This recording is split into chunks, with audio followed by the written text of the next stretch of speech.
Good afternoon and welcome to East Brunswick High School football, where today the East Brunswick Bears take on the Middletown North Lions in the first round of the New Jersey State Group 4 Championship Playoffs. Hi, I'm John Meggiolaro, and joining me once again is Sentinel sports writer Jimmy Allinder. Jimmy, we're back again, first round of the playoffs. Middletown North is an unknown quantity, really. Well, unknown perhaps to East Brunswick, John, but certainly not unknown in playoff competition. This is their fifth straight year that they've been involved in the playoffs, and I think it has to be somewhat of an advantage for them. However, I think the greatest danger that East Brunswick faces today could be themselves, perhaps looking ahead to an opportunity to play J.P. Stevens again. East Brunswick is seeded second, which is why they have the home field advantage today against Middletown North, which is seeded third. East Brunswick has a 7-1 record, as we all know. Middletown North a 6-1-1 record. On the other side, you've got Stevens today, 8-0, hosting Neptune, which is 7-2, I believe, fourth seed. Stevens is the top seed. It would appear that J.P. Stevens is the better quality club, and perhaps they're going to win today. Everybody is thinking that.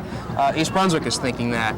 And if that does occur, of course, we're going to have another matchup if East Brunswick can win today. So I think, though, the fact that East Brunswick knows that it can't lose today, or the season, or at least the championship season is over with, that should be enough incentive for them today to play a good game. I think we need to remind our audience that East Brunswick has lost the Greater Middlesex County Conference to Stevens. So in effect, this is their second season for them, and this is their chance to get revenge, if you will, against Stevens. So we'll see how the action is. Again, Middletown North, the Lions come in here at East Brunswick to take on the Bears in the first round of the playoffs. Let's go down to the field for the start of the action.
Okay, Jim, as the Middletown North band moves off the field, and we have a few minutes here, I'd like to remind our audience that we will be covering, that is Channel 8 will be covering the Thanksgiving Day game against Colonia. And joining you and I in the booth will be former South River great Phil Hill.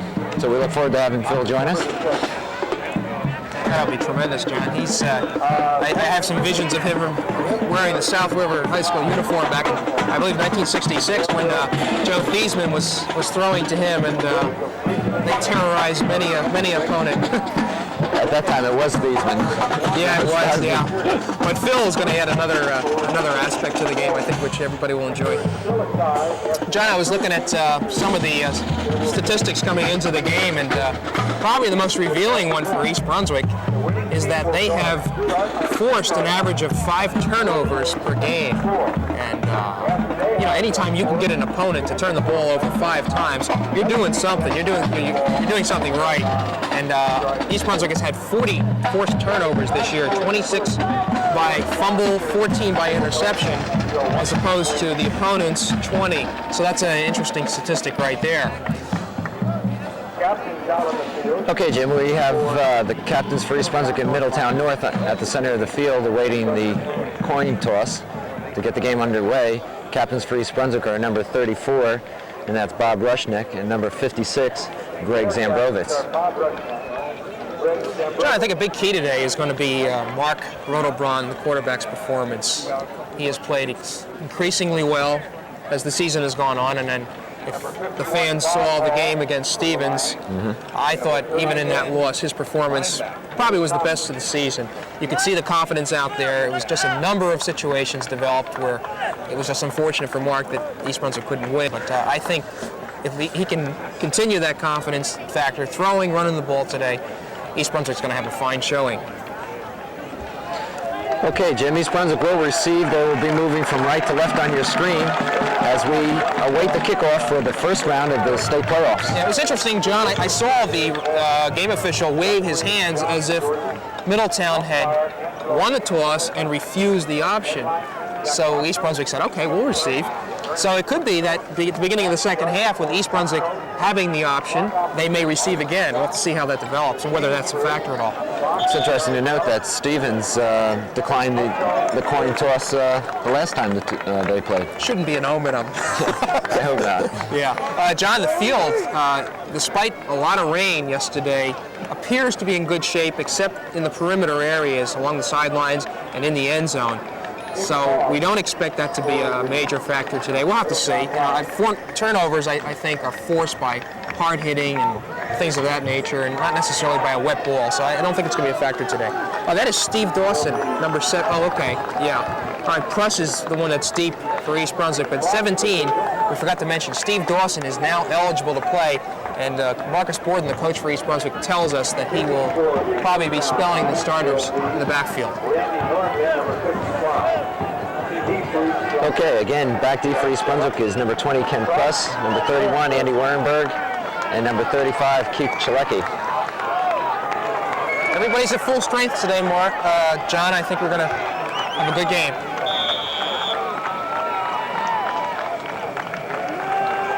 Warnley will kick it off for Monmouth, or Middletown rather. The ball bounces, it's Wernberg at about the 10-yard line. And he'll get up close to the East Brunswick 25 where they'll go on offense to start the game. John, our understanding, of course we don't know too much about Middletown North. They participate in the Shore Conference. Good quality football down there. Their two big linemen both weigh 250 pounds. We don't have their names. We'll try to get them there for you, but that seems to be where the defense evolves around. Okay, Rotobaum brings them out, 1st and 10.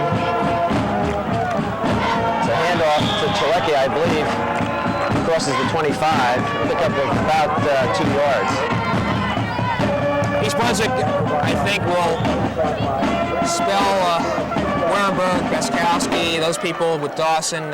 Probably their strategy is going to be continue to throw a lot of people in there and see if they can get some sort of consistent offense going. Okay, the ball's marked on the East Brunswick 23. 2nd down and about 8. That's Bestowski off the right side.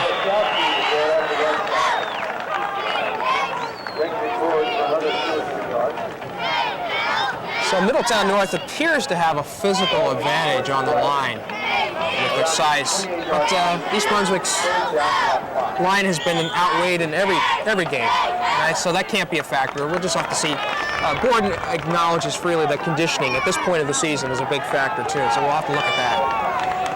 3rd down and about 5 for East Brunswick. Ball's on their 28-yard line. Rotobaum drops the pass. Throws a screen to Rushnack up the middle. Bobby's got some room. He's got the 1st down and plenty more.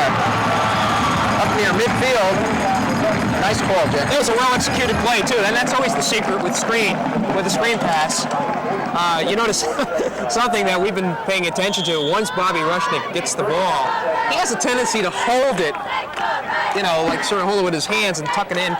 We sort of hope that he does that for the remainder of the game, but there's no fumbles.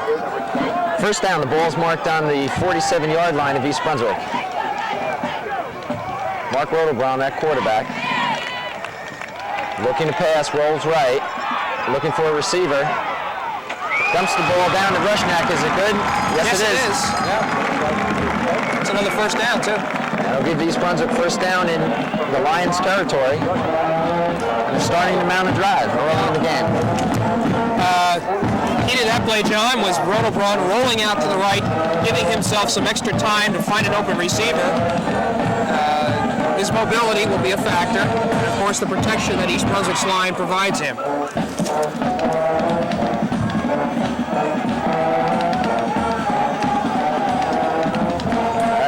For the chains to be realigned. The ball is on the Middletown North 41-yard line.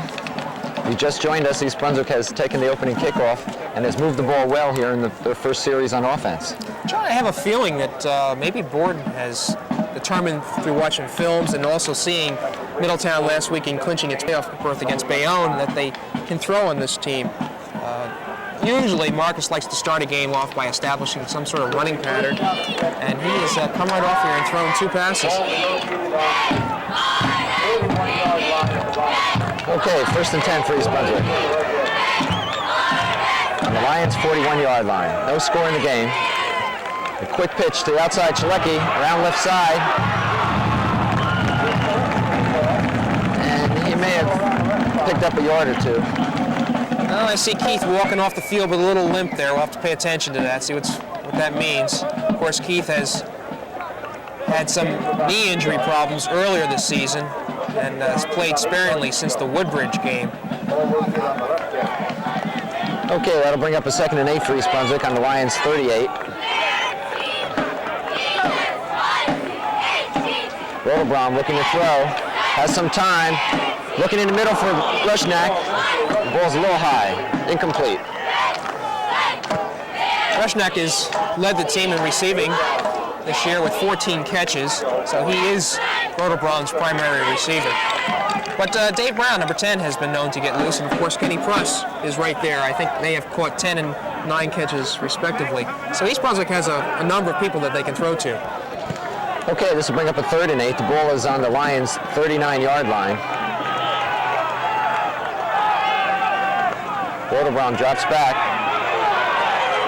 He's got Bestowski in the right flat.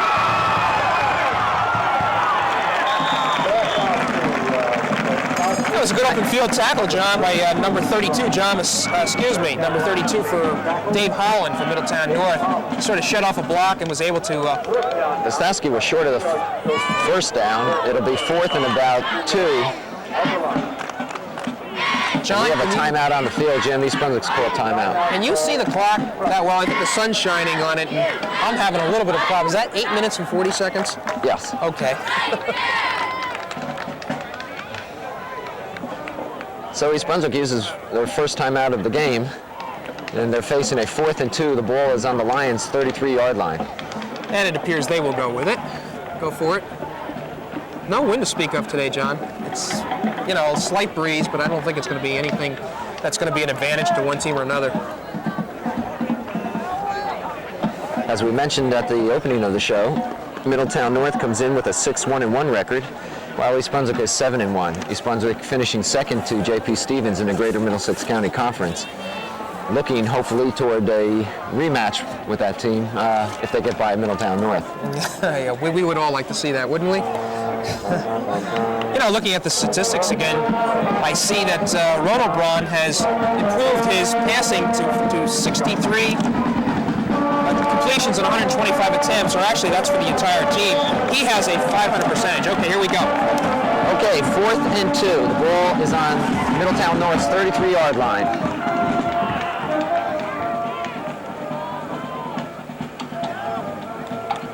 Warrenberg off the right side. Andy's fighting hard. It's going to be close. It depends where they mark it, Jim. Yeah, I think that last bit of drive and Andy might have been enough to get him past the marker.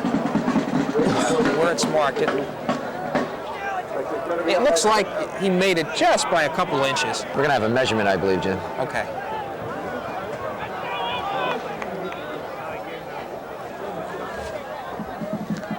So the chains are brought out.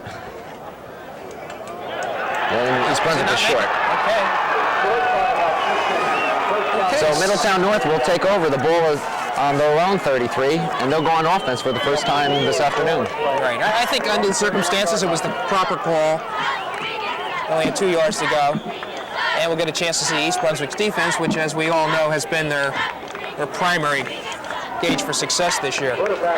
Okay, Chad McCullum is the quarterback for Middletown North, number 12. A quick pitch to their top running back, and that's John Fardella, number 30. Fardella comes into the game with over 700 yards rushing. Middletown has pretty much established itself as a running ball club, although McCollum comes in at 6'2" and 215 pounds, is being looked at very closely by a lot of colleges because he does have a good arm. Okay, Fardella picks up 5. It's 2nd and 5 for the Lions. Quick handoff up the middle. That was Mark Serbo, the other running back. Number 39, Mark Serbo, that's on the right side of the defensive line. Middletown has some good size. Both Fardella and Serbo are 5'11" and 210 pounds. All right, it brings up a 3rd and 4. And we'll see if McCullum puts the ball up in the air. He's got Serbo and Fardella in the backfield. Handoff to Fardella, hit at the line. And I think he's going to be short, Jim. He may not have made it back to the line of scrimmage. Yeah, it doesn't appear as though he did. So no surprise by Middletown. True to form, they are a running ball club, and they just try to go right up the middle with it. Bring up a 4th down in a punting situation as Ken Press will drop back deep for East Brunswick. We had a quick count here by Middletown North trying to catch East Brunswick, but Baskowski has joined here. Here's the punt. It's a nice kick. Press feels it at his own 30, and he'll be taken down at about the 32-yard line. So East Brunswick ball on offense once again. No score in the game. There's 6 minutes and 38 seconds to go here in the first quarter. First down and 10 now for the Bears. They'll put the ball in play on about the 33-yard line. Quite a nice day for a game, John, isn't it? Yeah, and I noticed that a nice crowd here for East Brunswick. As it very well should. Okay, East Brunswick, 1st and 10. The ball on their own 33. No score in the game. Rodelbrom to Wernberg, and Andy will pick up maybe a yard. Up to about the 35-yard line. Bring up a 2nd down. Keeping my eye on Press, and now you see number 80, Mueller, coming into the game. It seems as though East Brunswick's people coming out of the backfield are finding some openings in there. I wouldn't be surprised if Rodelbrom would try some of those sprint out tactics and try to hit some of his people open. 2nd and 7 for East Brunswick. Ball on their 36. Rodelbrom drops back to pass. Has plenty of time. Looking in the middle. He's got ground. And incomplete. Fine defensive play. Yeah, as a matter of fact, it almost appeared as though the defender picked it right out of Novak's hands. And again, that was number 32. Dave Brown. Was it Dave? Yeah, okay. Holland for Middletown North. So he's made his presence felt 2 times already. Jimmy, thus far, Rodelbrom has had time to throw the ball and has had some open receivers, and he's been on the mark. Yes, he has. And I think that's indicative of the type of confidence that he has displayed. He is not afraid to throw that ball. Might have been a little tentative at the beginning of the year, but that, again, we saw quite a bit of evidence of him really coming into form now. We have an official timeout as Mike Bostowski is having some equipment problem. It'll be a 3rd and 7 for East Brunswick on their own 36. 5 minutes and 33 seconds to go here in the first quarter.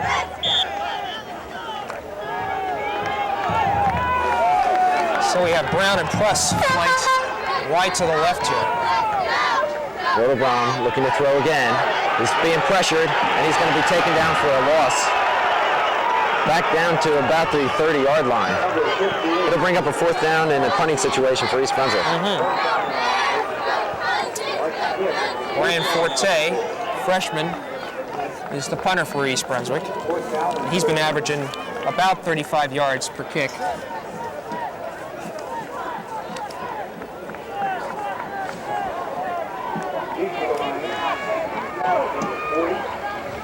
Here's the punt.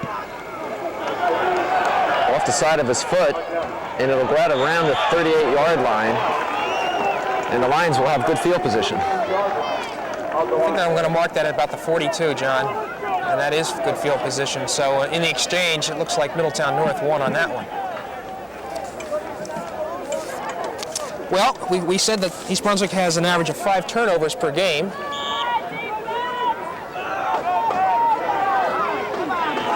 Okay, McCullum brings out the Lions. The pitches to Fardello around the left side. He has some running room. And picks up about 4 yards. bringing up a second down for Middletown North. Out of bounds on about the 45-yard line. Second down now, about 6 to go. All right, 2nd and 5. The ball is on the Lions' 46-yard line. McCallum looking to throw, rolls left. He's got a man in the open for a first down. That was a quick. I couldn't see who it was, Jim. I didn't catch the receiver myself, John, but that was enough for the first down. They're now in East Brunswick's territory on the 43-yard line. That was Dan Noel who made that reception for Middletown North. So that gives them a first down in East Brunswick territory, the first time they've been in that area. First time Middletown has put the ball in the air either. 1st and 10, it's on the East Brunswick 43. McCollum pitches to Fardella. Fardella, nice defensive play. That's Keith Chalicki. Got a weak side linebacker here. Smelled that play out. I guess that answers our question about whether or not Keith's knee was bothering him. It's a loss of about 3 yards, Jim. That'll bring up a 2nd and 13 now. Exactly, John. And for a run-oriented team like Middletown, to lose yardage on the first play really sets them back now because, you know, it appears as though if they're going to have any success, they're going to have to put the ball up in the air. 2nd and 13. The Lions have been moved back to the East Brunswick 45. McCollum drops back to pass. He's being rushed by Rushnack, and he's taken down for a huge loss. Bobby Rushnack blitzing up the middle. Caught McCollum.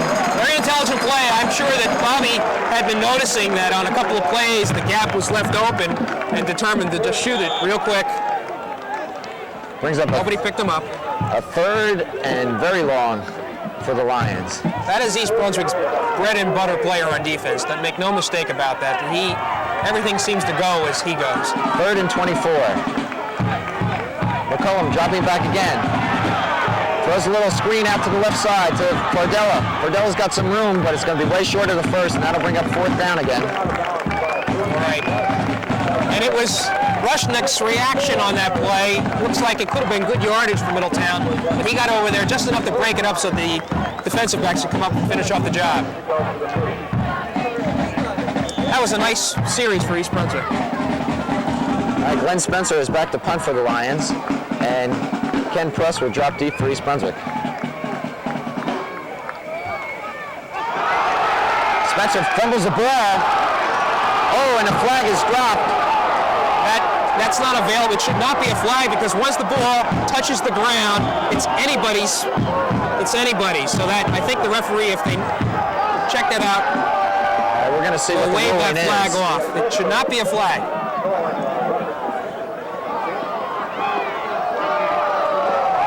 The officials are talking it over. No call has been made. Well, apparently that call is going to be made, but once the ball touches the ground, there is no flag. It's a roughing the kicker call, and obviously it does not please East Brunswick. That'll give Middletown North a first down and possession of the ball. They're going to mark it off from midfield, so it looks as though they're going to have it a first down on the 35.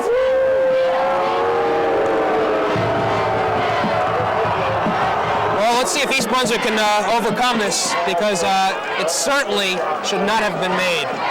Spencer fumbled the ball hit the ground, and he was then hit by an East Brunswick player. The flag was dropped, it was a roughing call, and now Middletown North will take over on the East Brunswick 35, 1st and 10 with 2 minutes and 50 seconds to go here in the first quarter. There is no score. McCollum looking to pass, he's being rushed hard, a flag is thrown, and McCollum is dropped for a loss. And I'm sure we got a holding call on that too, John. Referee trying to make it up, you think? East Brunswick would do well to refuse this. They've already got It is a holding loss. against Middletown North. I think the Bears have finally found some keys now and sort of rushing the line.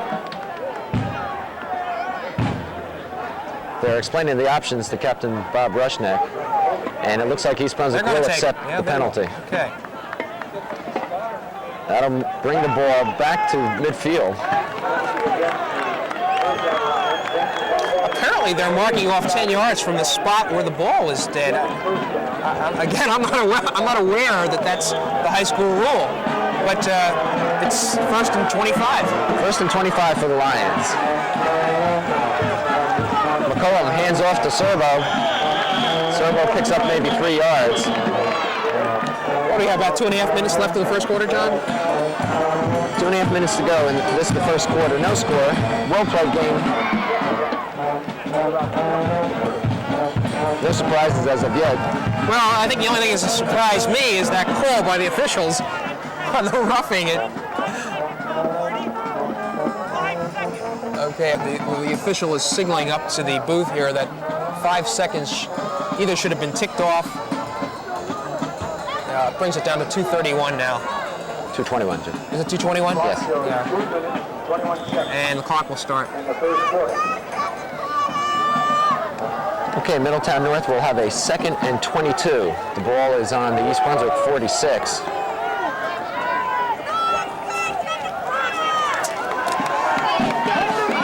It seems a little more in with this game than they did in the Stevens at that first half. Call him a pitch to Fardella.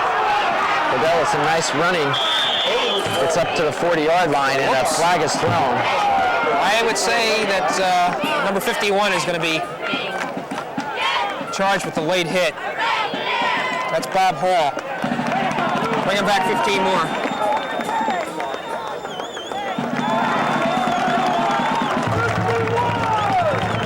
I noticed Darwin Jones, number 60, left tackle or left defensive end for East Brunswick, come charging in. I don't know whether Middletown North is simply just blowing its blocking assignments, but the East Brunswick line appears to be inside on every play now. Jim, the call was holding against Middletown North. It'll move him back 10 yards. It'll be 2nd and 22 again. 25, let's call it. It's a long series, isn't it? It's hard keeping track of where the ball is marked all the time.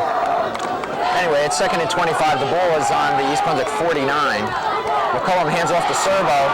And Servo falls forward for maybe a yard. Darwin Jones, who you just mentioned, made a fine defensive play there. John, I don't understand the strategy. Really, East Brunswick is primed for the run now. You can even see the defensive backs are playing back up a little bit. I think Middletown's going to definitely have to put the ball in the air. They're going to have to throw long. It's just not going to be these short flares because East Brunswick can easily adjust to those.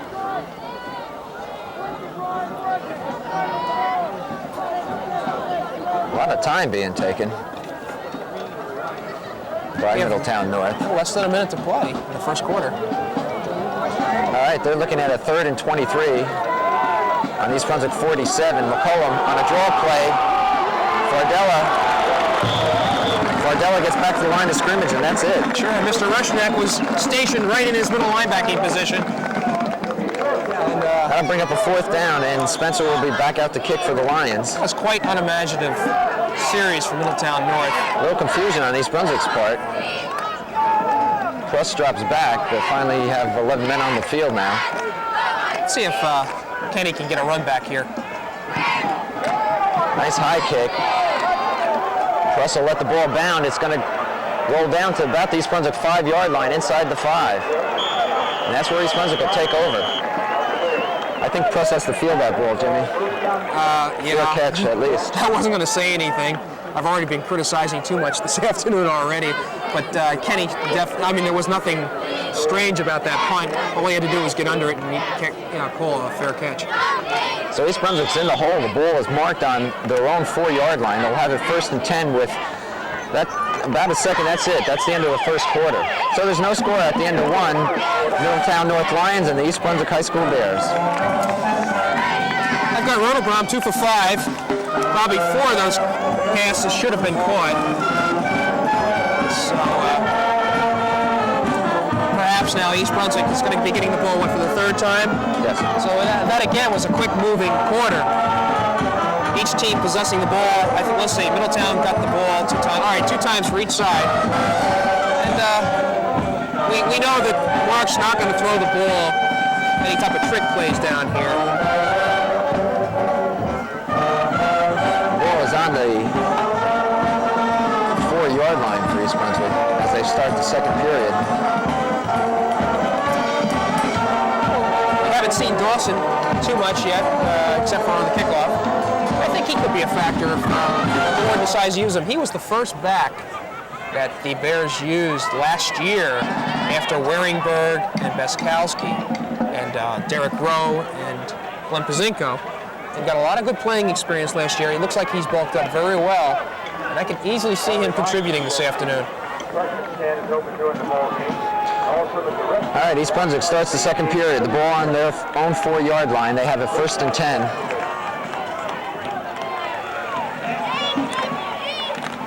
Rushneck's in the backfield and goes in motion. And Rodelbaum's going to throw from his end zone down the middle. He's looking for a press, but over Kenny's head. Well, Jim, just when we thought they'd run the ball out of there, Borden opens it up. Yeah, and that is probably an indication of the confidence now that I think Marcus has in his quarterback's ability to throw. We'll see more of that now. Truss just wasn't able to outrun the throw. I think it's also an indication that East Brunswick's going to open this game up. They're not going to play a conservative game. Rushneck is in the backfield again, and he will go in motion to the right. Rodelbaum hands off to Wernberg up the middle, and he finds a hole. And a nice run. That was good close to the first down. He'll be short of it. It'll be a 3rd and about 3. Maybe even less than that. John, now I think East Brunswick can safely try a running play. Okay, let's go a 3rd and 2. The ball is marked on the East Brunswick 13. We've just started the second period. There's no score.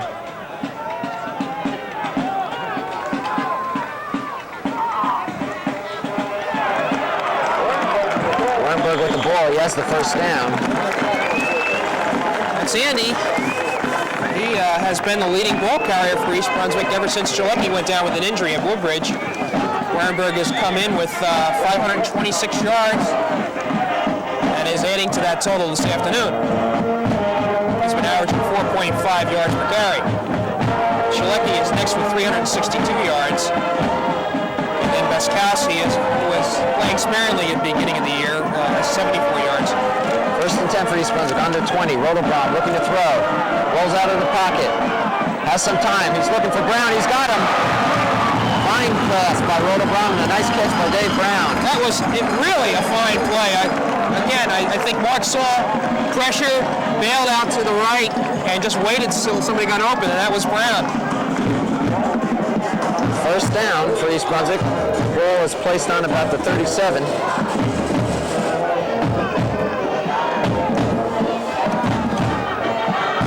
And that gets East Brunswick out of trouble.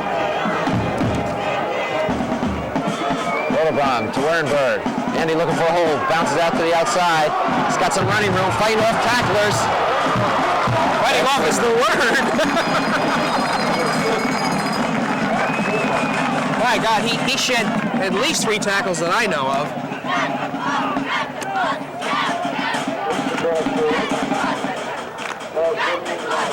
Bring up a 2nd and about 2. The ball has been spotted on the Middletown North 47-yard line. So East Brunswick is on the move. 10 minutes and 10 seconds to go here before halftime. No score. Rodelbaum looks to throw again. Got plenty of time. Rushnick's open right down the flank here. Still looking. He's going to keep the ball and run. Ooh, nice. Nice hit there. Rodelbaum put his head down. And he sure did. He could hear it up here, Jim. I'm sure Marcus Borden, the coach, sort of flinched on that. Mark thought that he would show how brave he was, but I think the better part of valor would have been to run out of bounds there. I agree, Jim. I was waiting for him to step out, and he took it right to that Middletown North defensive player. Do you recall, John, that earlier in the year that Mark suffered a slight concussion against Edison? That's right. He was able to return, but you got to wonder about something like that. 1st and 10, East Brunswick. Ball on the Middletown North 46. Chalecki on a quick pitch to the left side. Keith is going to be dropped short of the line of scrimmage. Looks like Brown has hurt his knee.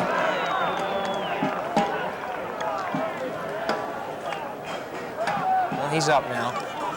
You know, John, despite that play right there, it seems as though East Brunswick has a lot more confidence now. They're willing to do a lot more things this drive. I have Mark Rodelbrum 3 for 6 right now. 2nd and 12 for East Brunswick. Chalecki lost 2 yards on that play. Ball's on the 48-yard line of Middletown North. Rodelbrum fakes to Chalecki, looking to throw, has plenty of time. He's got Brown right through Brown's hands. Yeah, I guess Holland, the defensive back, had Brown screened just slightly so that the ball, he only saw the ball at the last moment, went right through his hands.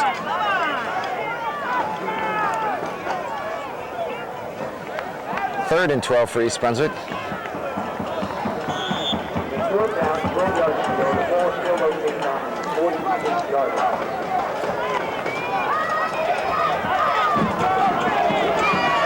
I would look for Rushneck, Jim.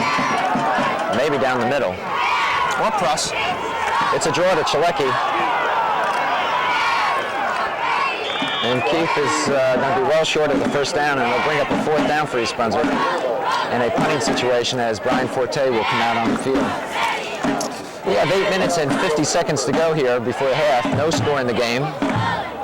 Neither team able to sustain a drive for any length of time. I thought East Brunswick did a fairly good job getting out from under its, its goalpost now into Middletown territory and see if they can put the Lions in some sort of field difficulty.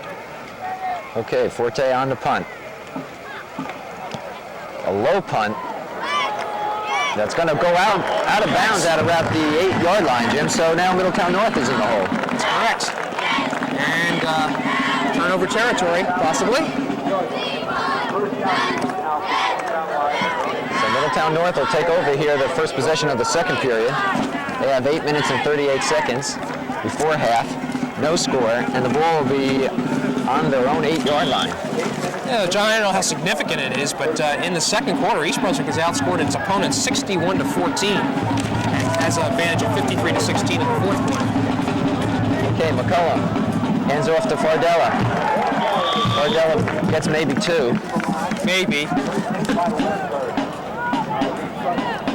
I think East Brunswick now has clearly established its dominance on the line. If Middletown is going to do anything successfully, they're going to have to mix it up.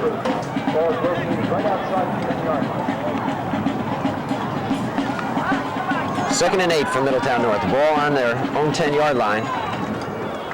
McCullum at quarterback. Serbo and Fardella in the backfield. This is Fardella. And he'll pick up maybe a yard, bringing up a 3rd down for the Lions. Looking at some of the interior linemen for East Brunswick, Sam Brovitz, 56, Darwin Jones, 60, Scott Brenowitz, 65, and Ted Bazinko, 71, are some of the people up front there. Rushnick appears to be flopping back and forth between down linemen right over top of the center, and then stand up. 3rd and 5 for the Lions.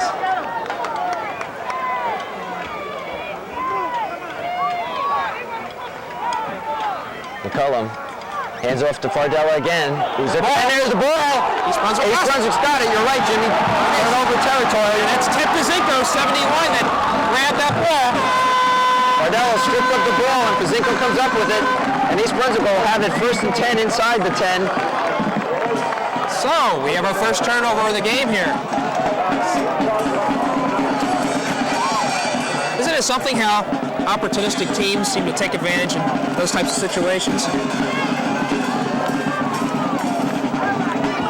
All right, the ball has been marked on the 8-yard line. East Brunswick has it 1st and 10, their first major scoring opportunity today.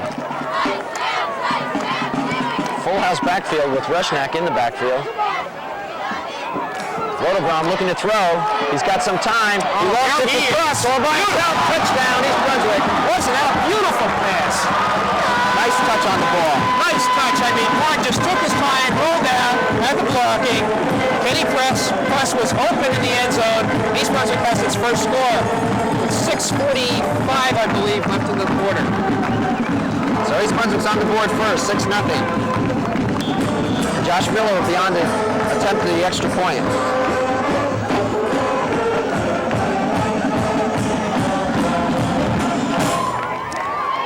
credit Rotterdam with a 7-yard touchdown pass, but I think it traveled further than that.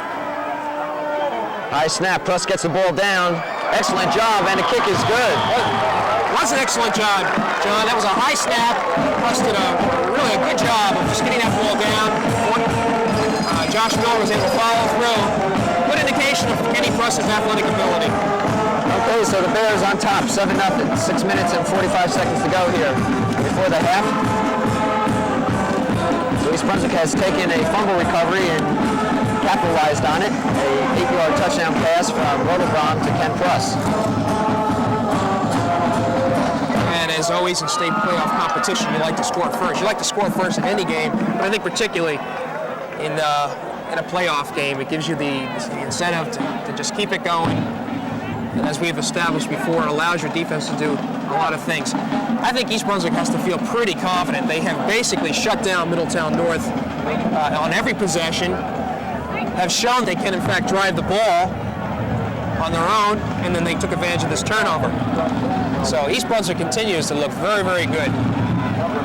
Okay, Josh Miller will kick it off for East Brunswick. Back deep for the Lions are Dan Knoll and Doug Montgomery.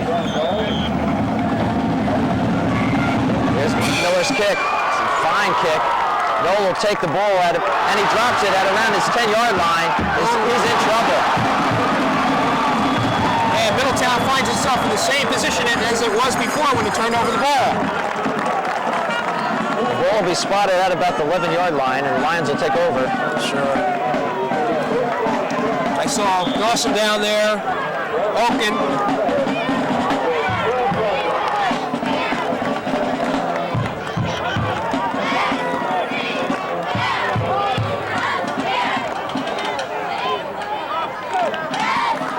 Okay, McCollum goes into the huddle, brings out the Lions. They trail 7-0. Ball is on the 11, 1st and 10. McCollum a pitch to Fardella. Fardella is dropped. Keith Chalecki making the stop. And Rushnick. And East Brunswick's defense is playing with an extreme confidence now. Give Fardella a yard. It'll be 2nd and 9. I repeat, if Middletown North expects to try to outmuscle East Brunswick this afternoon, they're in for a long afternoon because the conditioning factor is definitely coming into play here. And the Bears are, of course, they have 10 days off, having had an off week last week too. John, we haven't mentioned that yet. Okay, McCollum, a pitch. Oh, he's open. Spencer on a halfback option. Well, it just wasn't far enough. It wasn't far enough. Number 11 there for Middletown, I believe. Well, he's not listed in our program.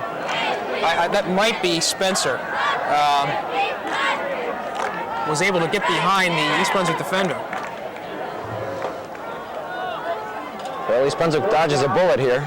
3rd down and 9. The ball is on the 12-yard line of Middletown North. John, you think, besides the fact the ball was thrown short, you think the sun may have been a factor? That was the receiver for the Lions was looking right into the sun on that. It's a good point, Jim. That sun was right in his eyes. That's a disadvantage for the Middletown North team at this point. McCollum pitches to Fardella. Fardella's going to be stopped. Picks up maybe a yard. It'll bring up 4th down, and Middletown North will be forced to punt once again. This is really fun. I'm seeing the East Brunswick defense take all kinds of chances. This is where Rushnick, who, as I mentioned before, is a highly intelligent player, reads offenses very well. He's really just having a field day back there, just zapping the gaps where he thinks the play's going to go.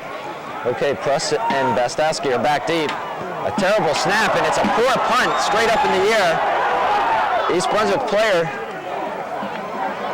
It almost hit one of the East Brunswick players.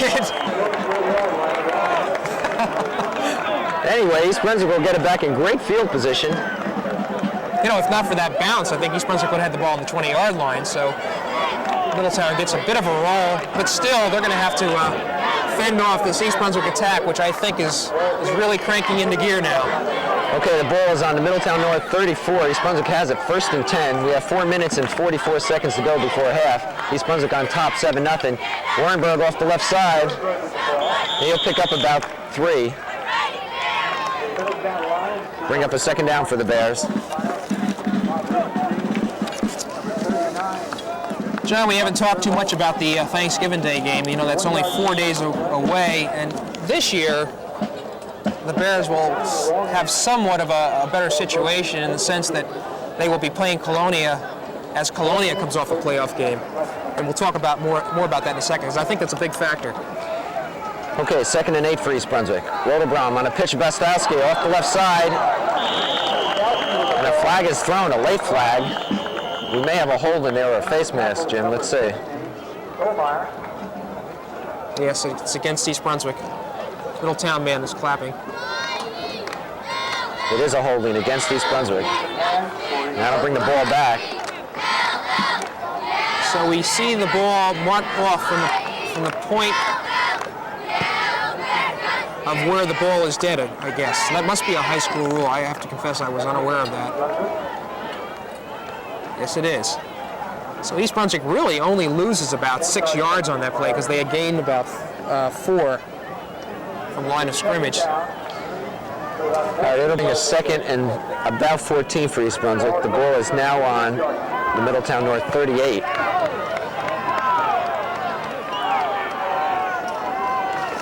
I expect Rotobraum to throw here. And he does. He drops straight back. Low pressure screen to Rushnack, and Bobby just took his eyes off the ball. The ball is incomplete despite all the jumping around on the field. That was, you got it precisely right, John. Bobby was already getting ready to turn upfield on that one. Might have heard some footsteps. It'll bring up 3rd and 14 for East Brunswick. Talking about the Colonia game now. Last year, Colonia was in the playoffs, but they had an off week because of an unusual situation where there were 6 teams playing. So they just moved up the playoffs a couple of weeks. We all know that game last year was quite a thriller. East Brunswick had to come from behind and won 27-23. 2 teams might have the same amount of risk, because Colonia is playing North Brunswick tonight. All right, Rotobraum looking to pass. He's got a 3rd and 14, feeling a little pressure. He's got a man in the middle. I believe that was Dave Brown. Yes, it was Dave Brown, but he had been screened off from another ball player. 4th down for East Brunswick, and Forte will be out to punt.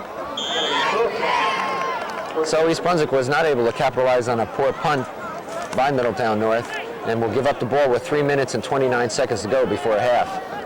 They lead 7-0.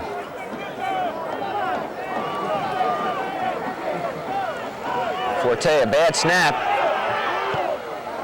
Gets off the kick nonetheless, and it'll be a fine kick that'll go down to around the 5-yard line, where it's down by Bill Brunig. I don't think you can ask for a better situation than that. Jimmy, despite the score, you have a feeling sitting here watching the game that East Brunswick can do basically whatever it wants. That's the point, John. Rotobraum has plenty of time to throw. The running game is there. Their defense is basically shutting down everything that the Middletown North offense has to offer. Exactly. They do have a clear advantage both offensively and defensively. And, of course, they made their first score on a turnover. And Middletown finds itself in the 3rd series in a row where they had to start inside their 10-yard line. It's 1st and 10 on their own 7. McCollum hands off to Serbo. That is rough going down there, believe me. These are a couple of hard-hitting teams, and Middletown has chosen to grind it out. Serbo picks up maybe 2. Another thing, Jim, that particular area of the field is wet, and so I wouldn't think you want to run there at this point, but there isn't much choice for Middletown North at this point. The ball is on the 9, and they're facing a 2nd and 8. Boy, they really are taking a lot of time here. I see, about 2:27 left in the first half. I would suppose that Middletown wants to take as much time as they can if they cannot make a first down, so these ones are going to have enough time to score. McCollum to Fardella. Fardella's up around the 15, bringing up a 3rd down. And this will be a key 3rd down situation, because if East Brunswick can stop them there, they will have enough time to get the ball in relatively good field position and try to push in another score before the half. Let's call a 3rd and about 3 for Middletown North. The ball is on the on the Middletown North 15-yard line. Minute 45 and counting. 1 minute, about 23 seconds left. McCollum. Yeah, you bet. You have 2 men moving at one time. That's Yeah. an illegal shift. It definitely was. And they're calling delay a game. Well, okay, they didn't call a shift on that, but yeah, Middletown North has been taking a lot of time running the ball in and out. Quite naturally, they don't want to get anything off or use as much time and not have a turnover. So it's 1:33. Now brings up a 3rd and 7. Jim, it appears that the Middletown coaching staff will be content to go in at half with the 7-0, down 7-0. Yes, that would be it. 3rd and 7, McCullum keeps the ball and falls forward for about a yard. Let's see if East Brunswick calls timeout here. Sure. And that's just what they do. East Brunswick calls timeout to get the ball back. They have 1:25 to go before half. And I believe they have one left, John. If in high school they have 3 timeouts. Yeah. Okay. They called one, if you remember, earlier in the first quarter. 4th down with about 4 yards to go for the Middletown line. Good call by Marcus, Jim, because you noticed the Middletown North punter is not as seasoned as maybe some others that we've seen. I don't know whether he's just not seasoned or whether he is keeping his eyes on that rush that's coming in. Because East Brunswick has been very successful this half in penetrating the Middletown line. I would not be surprised to see a 10-man front here. East Brunswick just charging everybody through. Well, Middletown North has shown some slowness, if you will, in that punting formation. The ball is generally snapped low. The punter takes an awful lot of time in getting the ball to his foot, if you will. So it's not inconceivable to see East Brunswick put a rush on it and go for a block here.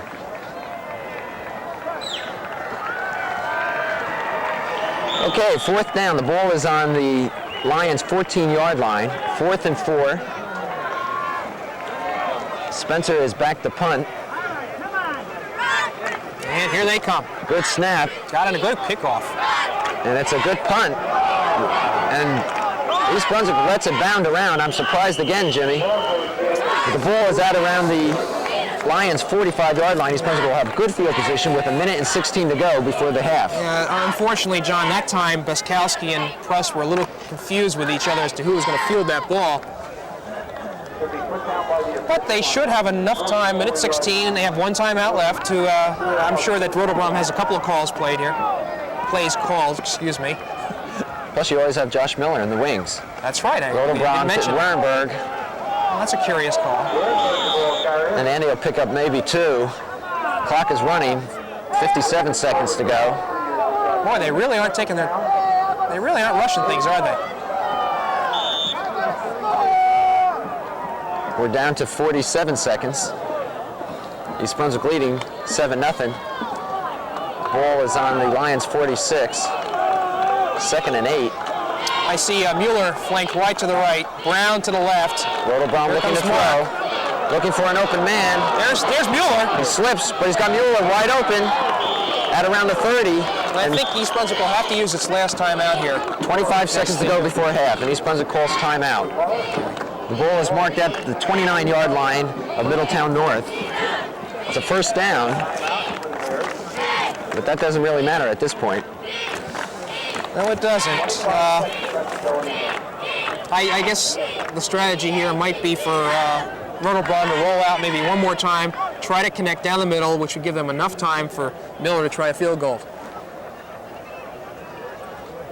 It may not even be down the middle, Jimmy. They may go to the outside to get that timeout, to get Miller on the field. We'll see. That's part of high school football. See East Brunswick coaching staff sporting their new East Brunswick Bear sweaters.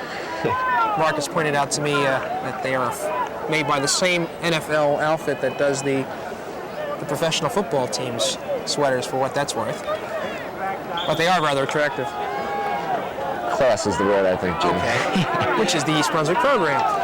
Okay, here we go. 25 seconds to go before halftime. Rotobrom drops back, looking for Rushnack over his head. Incomplete. That'll stop the clock with 20 seconds, and it'll bring up a 2nd and 10. I'm looking at the passing stats right now, John. I have Rotobron 5 for 11. The ball is on the Lions' 30-yard line. And we have a rather weird formation here, Jim. Oh, gosh. I don't know what you call this. Here now. It's a quick pass to Rushnack. He's got 5 in front of him. Actually, it only picks up 5 yards. Right, and let's see if Down Noah to comes in 13 here. seconds. Counting down 9 seconds before half. Okay. East Brunswick, I think Rotobrom's going to just throw it out of bounds. That's it right here. You better do it quick. 4, 3. He's not going to have time to do it. And that should be it, and that's the half. Okay. So East Brunswick goes in at halftime 7-0. A rather curious 25 seconds here. Nonetheless, they have the lead. And we'll be back at half to start the second half with you. In the meantime, we ask that you stay tuned and watch the fine East Brunswick High School band. Again, our score at halftime, East Brunswick 7, Middletown North, nothing.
ugly team.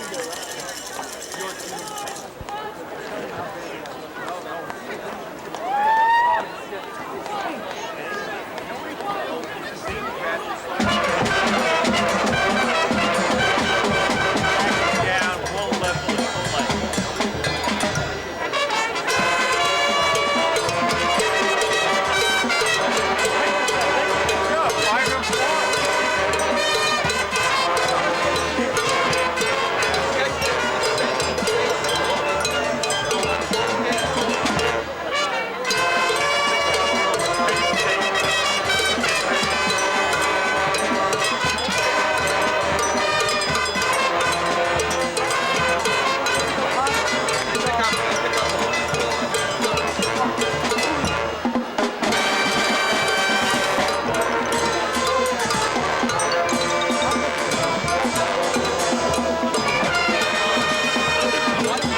Okay, Jim, the teams are back out for the second half. East Brunswick is in the lead 7-0. As we said during the first half, despite the score, East Brunswick has really dominated the game. And that's the key word, John, dominance. In every statistical category, East Brunswick holds the edge. We got Rotobrom officially now 6 for 13 for 73 yards, got 1 touchdown, had a long gainer of 19 yards. Leading ball carrier for East Brunswick is Waringberg with 34 yards. Baskowski had 2, Chalecki 3, Rushnick had 1 yard, and Mark had 2 yards on a rush himself. Okay, if you just joined us, I'm John Meggiolaro, joined by Jimmy Allinder. This is the first round of the Central Jersey Group 4 State Championship playoffs. East Brunswick is in the lead 7-0. They scored in the second period on an 8-yard pass from Rotobrom to Pruss. Josh Miller's extra point was good. As we start the second half, East Brunswick will kick off, and Miller will do the kicking. John, I didn't catch what happened down there, but apparently Middletown did have the option to receive on this. Okay, we're ready to go here to begin the second half. Miller's kick is short. It's going to be fielded by number 82 for Middletown. That's Doug Montgomery. And Montgomery's tackled around the 30-yard line where Middletown North are on offense. Okay, so we will see that East Brunswick defense, which had just a fine performance in the first half, go at it again, see if they can get the ball back. I think East Brunswick, in order to feel really comfortable, needs another touchdown.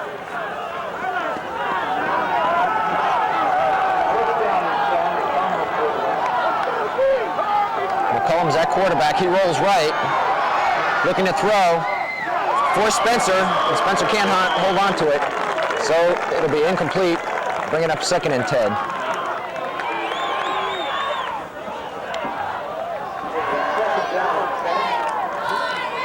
I don't have any official passing stats on McCallum. I think he's completed 1. He's only put the ball up about 4 or 5 times maximum, Jim.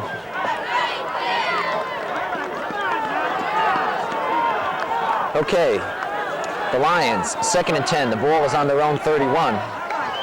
We've just started the second half. McCallum looking to pitch, looks like a broken play.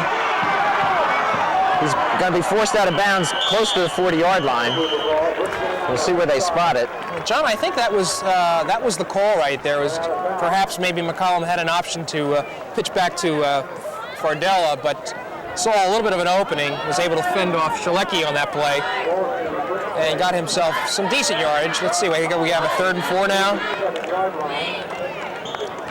Let's call a 3rd and 4. The ball is on the 37-yard line of Middletown North. They trail in the game 7-0. I don't believe Middletown has had a first down since the first quarter.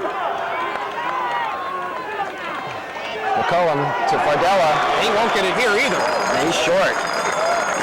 He just got back to the line of scrimmage, and that's about it, Jim. They bring up a 4th down. Straight up the middle. Rushnick was meeting it.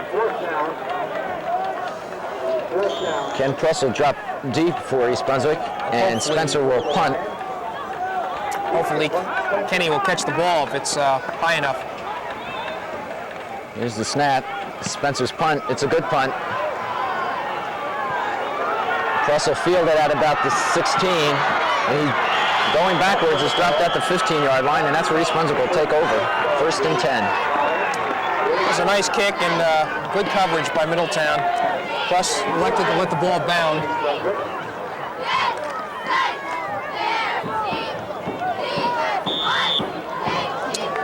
And we will see the East Brunswick offense go to work here.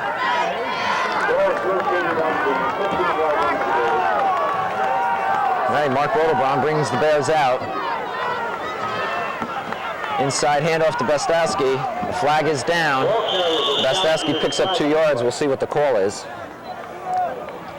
I just saw the clock click off 5 seconds after that one.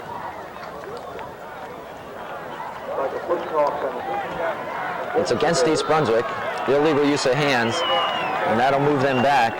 Probably half the distance, John.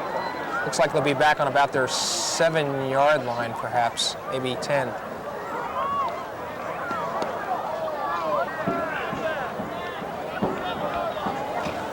So the Bears do not want to make any mistakes here.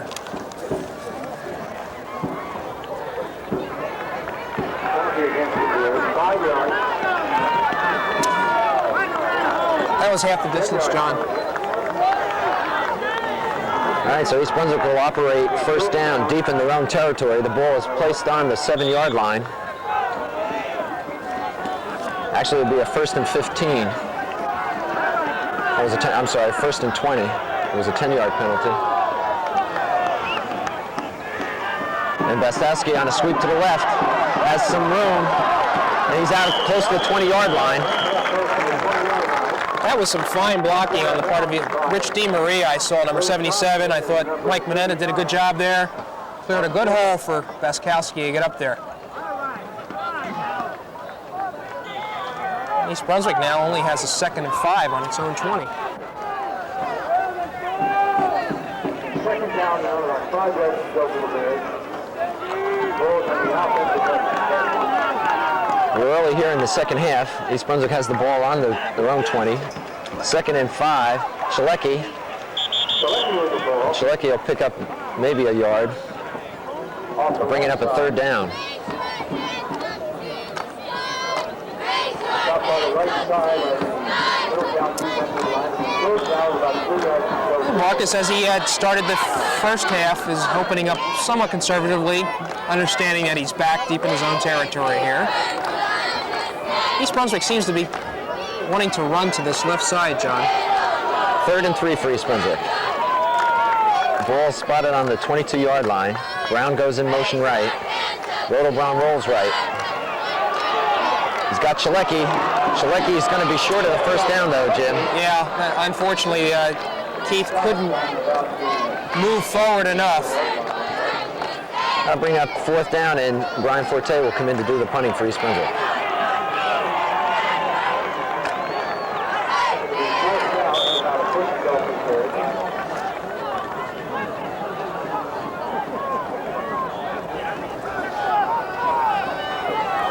Spencer and Fardello are back deep for the Lions. Here's the punt by Forte. Nice spiral. Spencer is called a fair catch. And the ball will be spotted at about the 43-yard line of the Lions, where they'll go on offense. That's a good kick. Spencer, if you remember, the first half had trouble fielding the ball a couple of times, and I guess he really didn't want to take any chance, called a fair catch. And now Middletown has good field position. Middletown,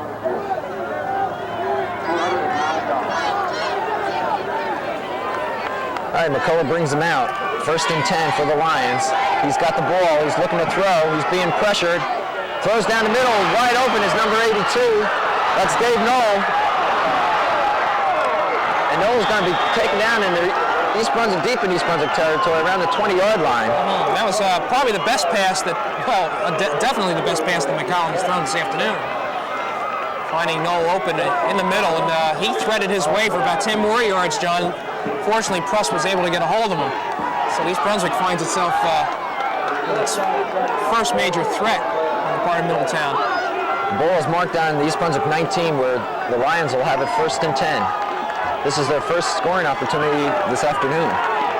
8 minutes to go here in the 3rd period. McCollum looking to throw, rolls again. He's being pressured. He's going to be dropped for a loss. That's Dave Novak, number 38, blitzing. Novak normally plays either off the line as a linebacker or as a strong safety, and that was I'm sure that play was called by the defense by the sidelines here. They needed a play like that to get them back out towards the middle of the field now, and of course now it's a 2nd and long yardage. Looks like about 2nd and about 20. 2nd and 21, Jim. The ball's marked down to 30.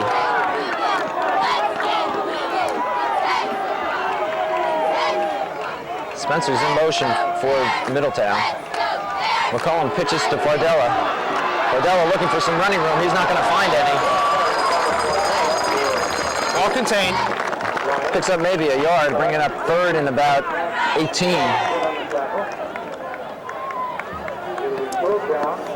You know, looking at the success of that pass play on the part of Middletown, you wonder why Middletown North doesn't go to the air more. Because McCollum does have that size. He can see over the line. The size of the receivers is not too bad. The one he caught, Noel, was 6 foot, 175 pounds. 3rd and 18. The ball is on the 27-yard line of East Brunswick. McCollum drops straight back, looking to throw. Being pressured, and he rolls left. Zambrovitz is after him, and he's going to collar him down. Out of bounds. Fine defensive play by Greg Zambrovitz. Just another one, yeah. They've been doing it all afternoon here. That'll bring up a 4th down for Middletown North, and so a major scoring drive has been snuffed out by the East Brunswick defense. Right. Thing to point out, though, John, that Middletown now is on its East Brunswick's 35. If a good kick here could probably get East Brunswick deep in its own territory again. All right, Spencer to punt. No pressure. He kicks it straight up once again. The ball hits at the 25 and a roll out of bounds around the 20-yard line. And East Brunswick will start there, 1st and 10 on their own 20. I think all in all, the Bears have to be very pleased with how that series developed. Middletown had the ball down on the East Brunswick 20-yard line. Couldn't do anything, and now East Brunswick has the ball back on the 21, is it? The ball has been spotted on the 20. It'll be 1st and 10. 7-0 East Brunswick leading.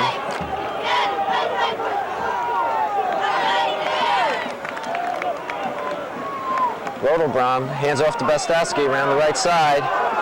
Mike is turned upside down around the 25. He'll pick up about 5 yards on the play, though. Yes, he will.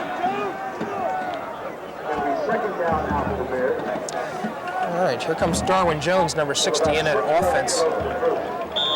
East Brunswick apparently wants to get a little more blocking in there. Zinko's coming out. Here comes Mueller.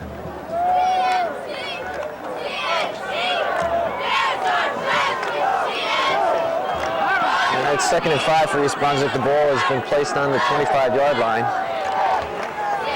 Rodelbrom looking for a quick pass. He's got Mueller outside around the 30. That'll be a 1st down. It really wasn't that hard thrown, John. And one thing I think we're noticing here, why Mark Rodelbrom can have such success today, his line has been doing a really good job. Apparently Mueller stepped out before the 1st down marker, so it'll bring up a 3rd and less than a foot. The ball is spotted on the 29-yard line of East Brunswick.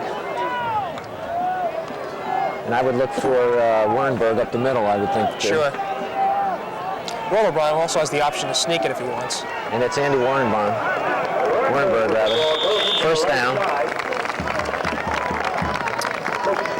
John, I apologize for not more statistics here. A wind gust sort of blew them out towards South Brunswick before. But I'm sure that East Brunswick really had the edge in the 1st down category. I don't recall Middletown North having a 1st down since the 1st quarter. Well, I'll take it back now. They did get it on that long pass play, but East Brunswick certainly has the edge there. East Brunswick 1st and 10 on their own 33. Rodelbrom a pitch to Bestowski. Bestowski's going to get back to the line of scrimmage, and that's about it.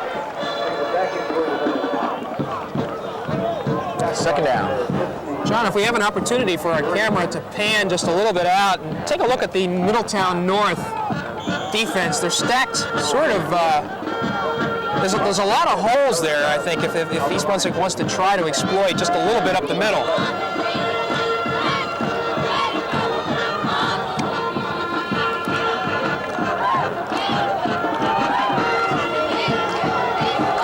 Bestowski lost 2 yards in that play, so it's 2nd and 12.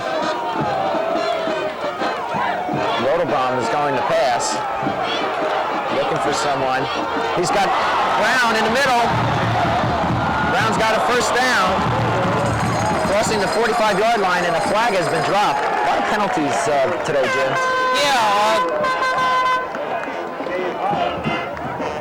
Although most of the flags have been pretty legitimate, John. Let's see what the official is doing. They're talking to Bob Rushneck, so I would think it's against Middletown North. Either that or Bob Rushneck is joining in the conversation. I don't think he's been given an option yet. That's against East Brunswick. We have a clip against East Brunswick. And that'll nullify that play and bring the ball back.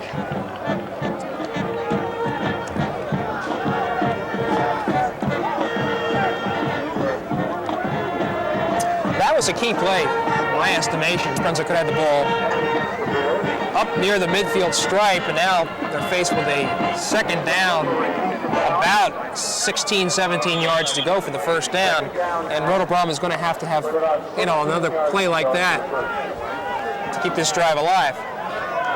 All right.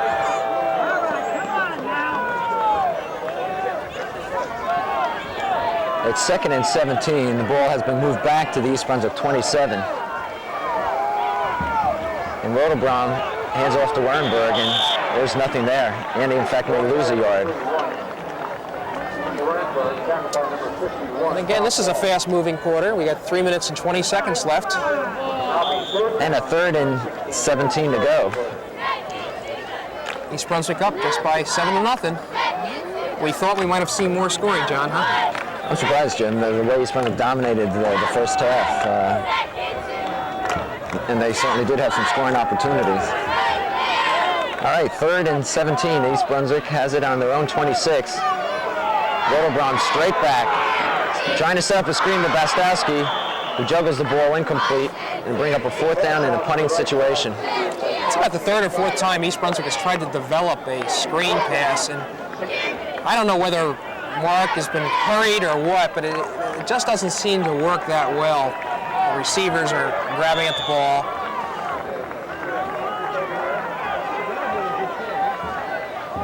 All right, Forte in to punt. 2 minutes and 45 seconds to go here in the 3rd period. Number 30.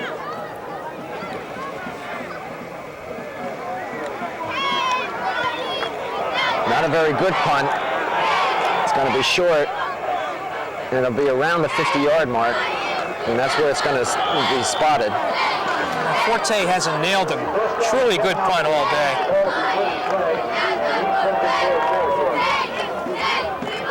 So again, Middletown North has good field position as they start off here. They have not been able to really pressure, though, the East Brunswick defense. Ball's on the 47. They have it 1st and 10. McCollum looking to throw the ball. Looking deep down the sideline for Spencer. Shalecki's with him. Spencer's got the ball. 1st down and deep inside East Brunswick territory. Shalecki made the mistake of playing the ball rather than the man, Jim. Yeah, John, I'm not so sure it was a mistake on that situation. Sometimes you just have to play the ball, especially when you can eyeball it. And I think Keith made the leap thinking that he could have, intercepted. Went right just above his fingertips. And Spencer was able to grab it. So now East Brunswick is going to have to, close the door again here. All right, the ball has been spotted on the 7-yard line. It'll be 1st and goal for Middletown North. They trail 7-0. McCollum rolling. He's going to keep the ball himself. He's in. He's in the end zone. And Middletown North is now on the board.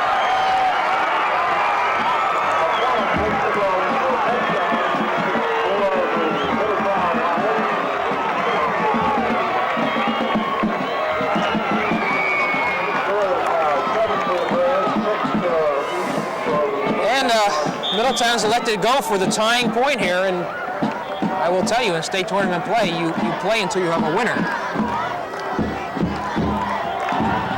Okay, Middletown North looking to tie this game. Snap, the kick is up, and it's good, and we have a tie ball game with 1 minute and 41 seconds to go here in the 3rd period. 7-7. It'll be interesting to see how that play affects the East Brunswick defense. It had been shutting down Middletown all afternoon, and just on that one long pass play there, put them in a hole. McCollum found a hole on that 1st on the 7-yard line. Now East Brunswick is going to have to generate some sort of offense here to take the lead again.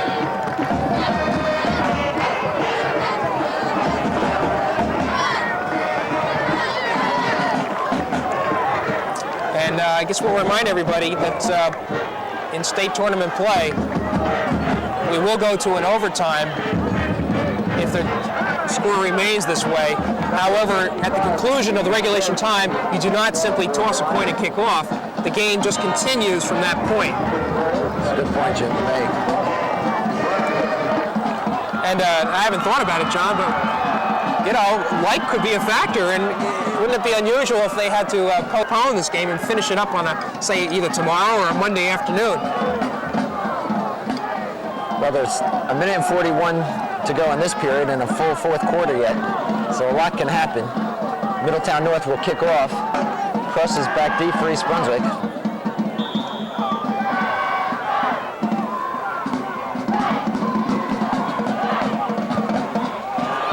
It's a decent kick. Fine kick that's going to go into the end zone, and East Brunswick will have it on their own 20 to start off. John, I can't quite figure out why East Brunswick does not want to field the ball on a fly. You know, that was a sort of like a line drive kick, and if it had been fielded, East Brunswick certainly would have had an opportunity to get it past the 20-yard line. 1 minute, 25 seconds.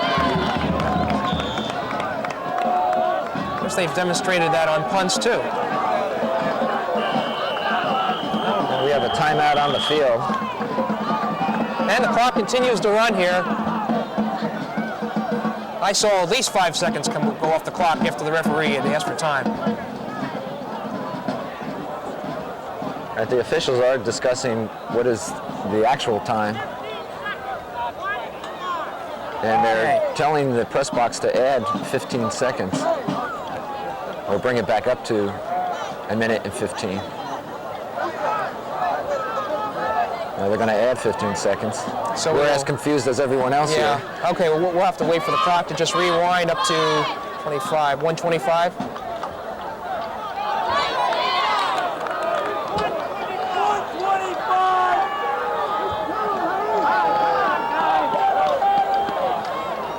The officials are signaling that the proper time should be a minute and 25 seconds. 4, 5. There we go. All right. Now that that's all in order, a minute and 25 to go here in the third period. East Brunswick has the ball on their own 20, first and 10. 7-7.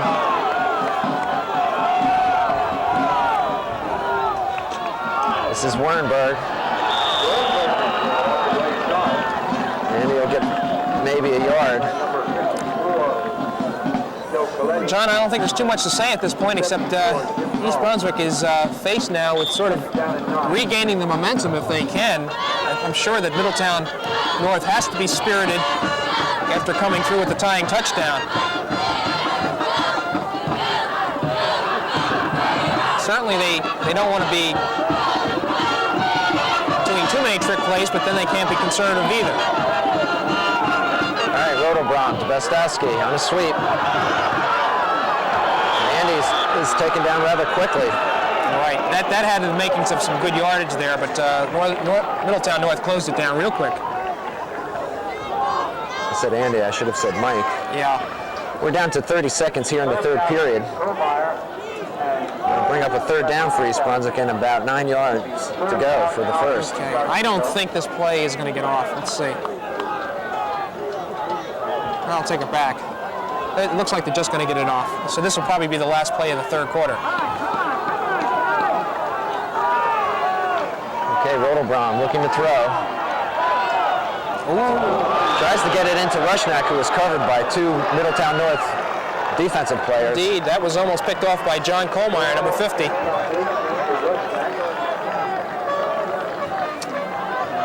And it'll bring up a fourth down for East Brunswick. And Forte will punt once again. So now the momentum is definitely in favor of Middletown North. They need a good kick here from Forte. 2 seconds left on the clock here in the third period. We're all tied, 7-7, East Brunswick and Middletown North. It's fielded by Spencer at his own 45.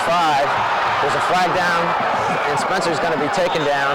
Right, they're going to call that back on a clip, and John, I'll have to say, in Middletown North's favor, that did not appear to be a clip if it's the play that the official is calling it against. That's the end of the third period. So that's going to be a key play for East Brunswick.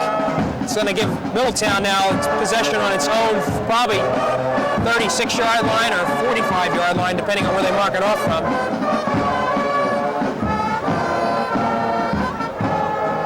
Officials are discussing it.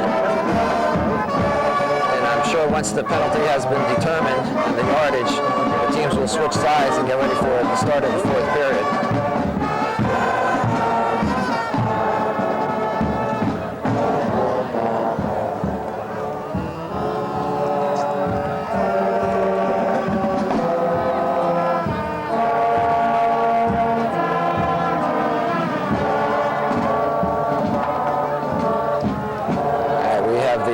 The mark off now.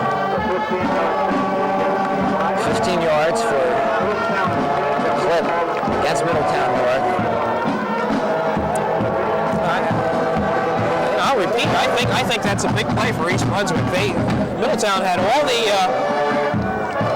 the possession. All right. I think they have to turn this around. This is the end of the quarter. Middletown looks like they're getting ready to try another play. I think the official is even looking to. I think they're saying there's 1 second left on the clock, Jim. Okay. Anyway, McCollum has the ball. He's rolling, looking to throw. Hard pass, looking for Montgomery, right through his hands. Yeah. That should be the end of the third period. I was a little confused there myself. I thought that the officials had forgotten that East Brunswick, or that the quarter was over, but there was 1 second. I think what happens is that you can't end a quarter on an offensive penalty or something to that effect. Anyway, that was the last play of the third period. And now we'll start the fourth period here with the Middletown North Lions having the ball on their own 39, where they'll have it 2nd and 10. We're tied 7-7. In this, the first round of the state playoffs for the Central Jersey Group 4 section. So let's see, Middletown now has the ball on its own 38-yard line with a 2nd down. Could have been in East Brunswick's territory. And I think if the Bears just continue to just play the hard-nosed defense, I think Middletown also has found now that it can throw to some extent. I see Spencer wide to the right there. 2nd and 10. Shalecki is one-on-one with him. McCollum to Fardella.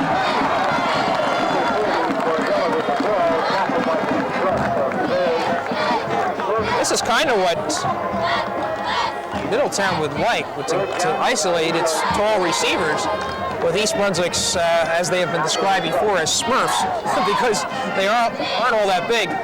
Shalecki is about 5'5". I see Brunigan there.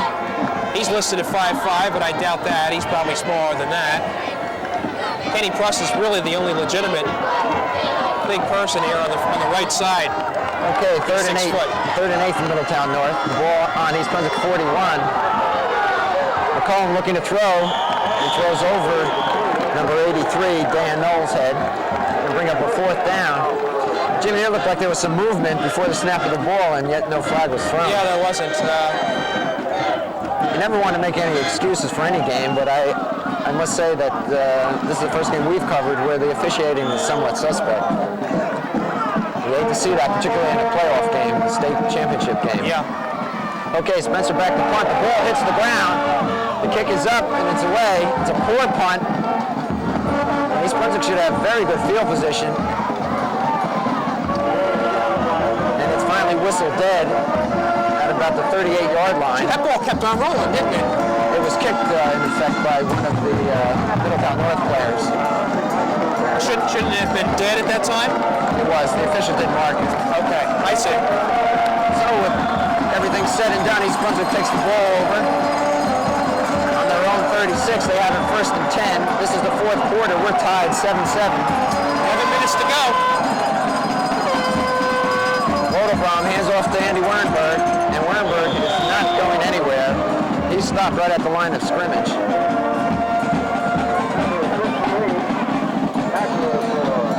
Well, it's obvious that Middletown North made some adjustments during halftime, particularly in terms of controlling the East Brunswick running game. Yeah, and I think they have the advantage now of the momentum. Well, at least they did before. I think now the momentum is at an even keel for both teams. East Brunswick seems like they want to get something going now. Okay, Rodelbaum has the ball. He's going to pass. That's Brown. Wernberg in and out of his hands, incomplete. It'll bring up a third down. Tackled by number 32, Dave Holland. I think Baskowski's leg sort of buckled under him there briefly. Excuse me, Wernberg. He's a little slow getting up. And he is walking off the field. It'll be third down for the Bears at about 9. I'm sure you'll see him back. He's a tough-nosed ball player. 10 minutes and 8 seconds. Okay, that'll bring up a 3rd and 9. The ball is on the East Brunswick 41. We have 10 minutes and 8 seconds to go here in the game. Rodelbaum looking to pass, being rushed. There is Dawson. Dawson's out of bounds, and the ball is over his head. Yeah. We saw Steve Dawson in the game here for the first time, and he was open on the sideline here, but he had stepped out of bounds, so even if he had caught that ball, it would not have been a completion. So East Brunswick will have to punt again. Middletown's really doing a good job here in the second half, John. Jim, I think a mistake could determine the outcome of this game. East Brunswick, Middletown has single coverage back there. Forte looking to punt. High kick, a fine kick, a fair catch called by Fardella at about his 26-yard line. That was a better kick by Brian. Certainly it was high enough to give his people some time to get down there on the coverage, and forcing Fardella, to make the fair catch. So, I think we need a little turnover here now, John. We've had one this afternoon, which resulted in East Brunswick's score.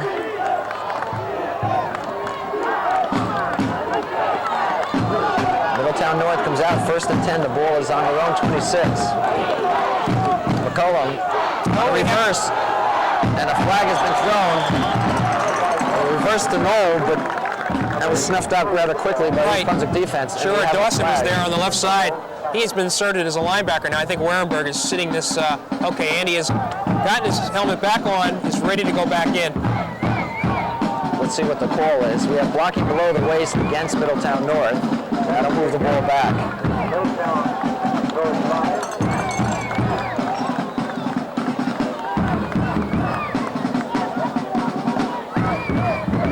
So Dawson was in for one play on defense there and immediately made his presence felt. And East Brunswick has to still see if they want to take this play, which is for about 5 yards loss, or they're going to move it back. East Brunswick accepts the penalty. That'll bring the ball. John, I keep on forgetting that the mark-off is from the point of foul rather than the line of scrimmage, unlike college and professional. So it really is to the advantage of the high school team to take that penalty unless time is a factor. They will now give Middletown North 1st down and 24, and the ball has been spotted on the 12-yard line. Now, this is dangerous territory.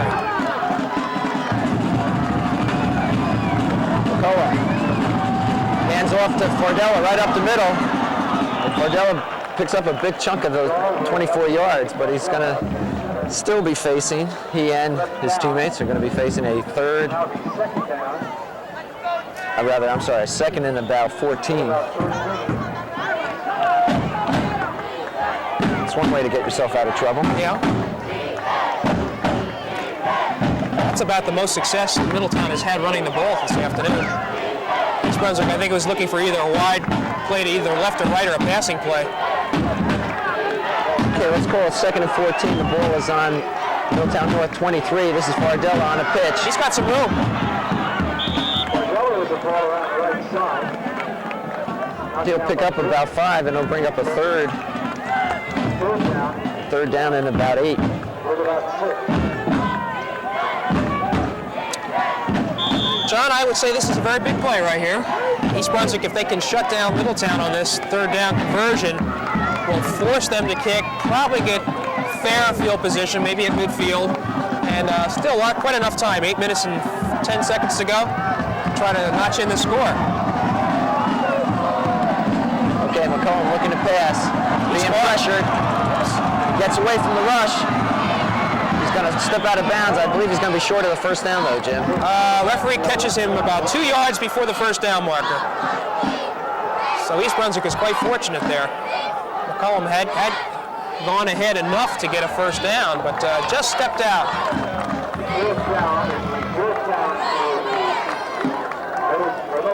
And there's starting to get a tense air in the game here now. Time's starting to wind down. All right, Middletown North will punt.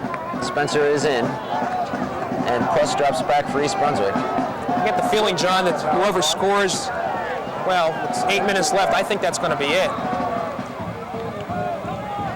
Plus calls for a fair catch and makes it close to the 45-yard line. Plus was hit after the fair catch, but there's been no flag. That's beyond me, Jimmy. John, we're not down on the field there. I think maybe the official was right on top of the play. I think Kenny might have been doing a little play acting there.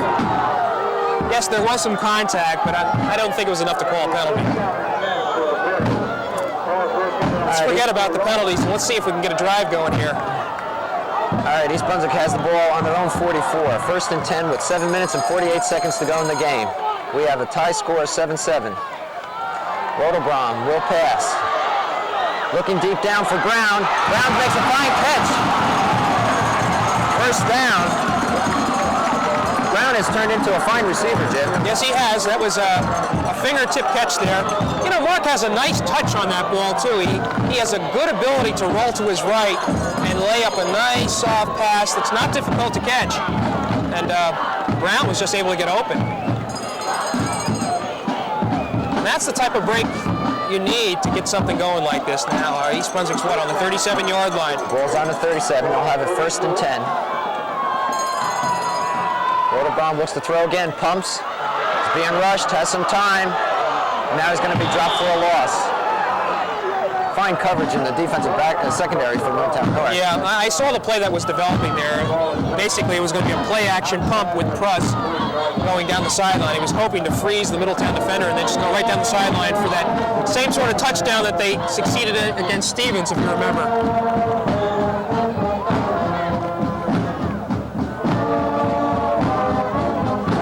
Rodelbaum loses about 6 yards, so it'll bring up second and 16. The ball is now on East Brunswick 43. Middletown North, rather, 43. Gostowski around the left side.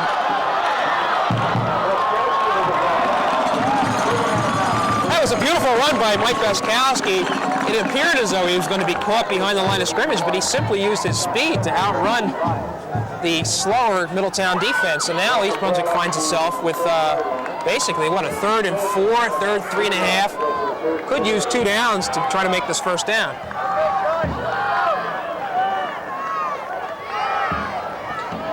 Ball has been spotted on the 30-yard line of Middletown North. Let's call a 3rd and 3 for East Brunswick.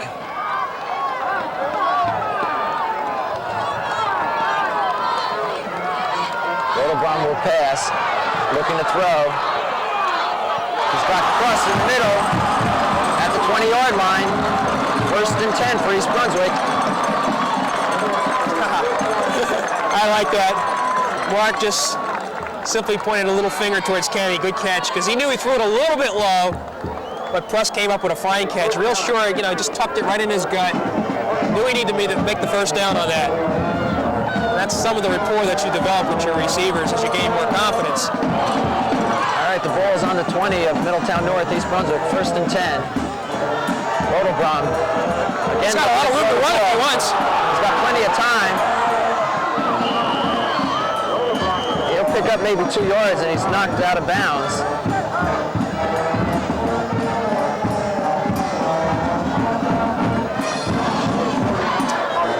if Mark didn't hesitate for just a moment, he would have had a lot more time to gain yardage. And I'll tell you what, he is still feeling the effects of that shot that he took out of bounds there. Well, actually, when he was tackled, it wasn't out of bounds. But he's shown me he has a lot of poise and can bounce back from any hard hitting. And Rotobaum picked up about 2, so it'll be 2nd and 8. The ball is on the 18. That's Warrenberg. He's got and room. up the middle. He's got one man in front of him. Look at him drive. Look at him drive. He's down to about the 2-yard line, and that's 1st and goal for East Brunswick. That's just individual effort, Jimmy. I'll tell you, that was just one fantastic effort on Mr. Warrenberg's part. He just drove the defender from Middletown down to the 2-yard line, a good 10 yards. And I'm still keeping my eye on Mark Rotobaum. He sort of bent down after that play, and he is still earning. All right, the ball is on the 2. 1st down for East Brunswick. Rushnak in motion out of the backfield. It's Spastowski. He's got the end zone. Oh, and he's tripped up. Looked like he had plenty of room there for a minute, Jim. Yeah, East Brunswick trying to skirt the right side and covered it well.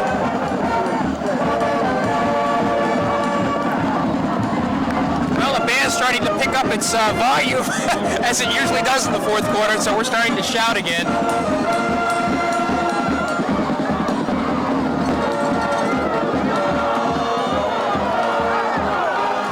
East Brunswick has 3 downs in which to try to score. I don't think they're going to go for a field goal. There's Warrenberg. He's in.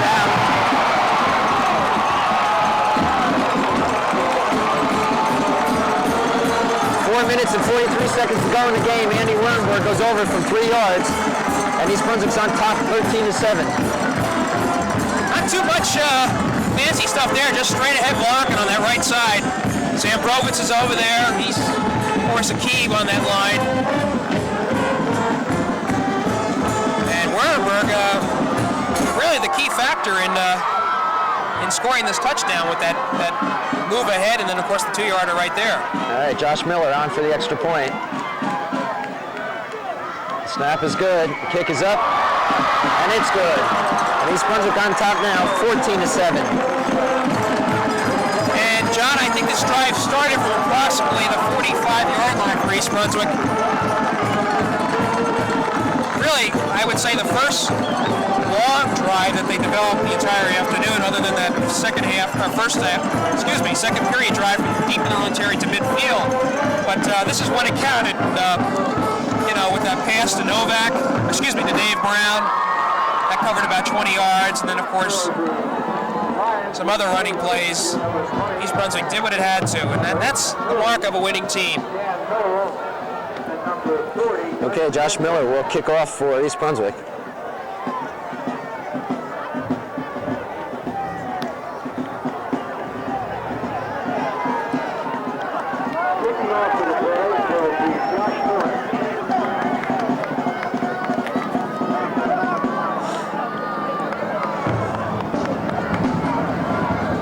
Okay, East Brunswick's defense is going to try to hold them off. It's on the ground, bouncing around. It's fielded by number 81 from Middletown North. That's Scott Milne. And I see Dawson again on that tackle. He has been used sparingly today, but I tell you what, he's made his presence felt. Middletown North will have the ball with about 4 minutes and 38 seconds to go. The ball has been placed on the 34, where it'll be 1st and 10. And no doubt about it, John, McCallum's going to have to mix it up with some passes here. This is Fardella, right up the middle, and he picks up about 6 yards.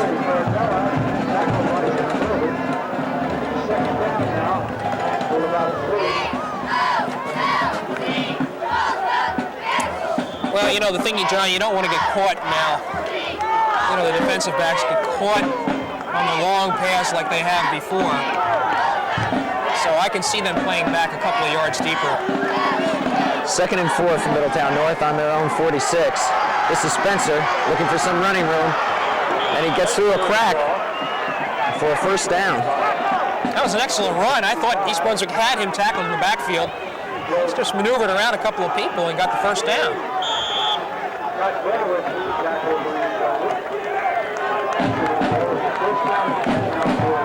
We're down to 3 minutes and about 30 seconds in the game. And I dare say that if Middletown is able to score, they're not going to go for a tying play. Well, what do you think, John? I don't know what to venture on that one. All right, McCollum looking to throw. Drops back, has a man down the middle. That's Noel. Noel fumbles the ball. That's recovered by East Brunswick. An unfortunate break for Middletown North and a great break for East Brunswick. Yep, I'm trying to keep my eye on who made that tackle. I think it was Kenny Press and Billy Brunig. That caused that fumble. That is a big break, as you said, John. McCollum was able to connect with Noel on that. All right, East Brunswick gets the ball on the turnover in their own territory on the 27. They'll have it 1st and 10. We're 2 minutes and 50 seconds to go in the game, and they lead 14-7. East Brunswick definitely is going to have to get one first down if they expect to control the ball for the rest of the game. Here's a pitch to Bostowski, left side. Mike trips after getting back to the line of scrimmage. That'll bring up around a 2nd and 10. Time is running, though. About a half yard. 2nd down, a little more than 9.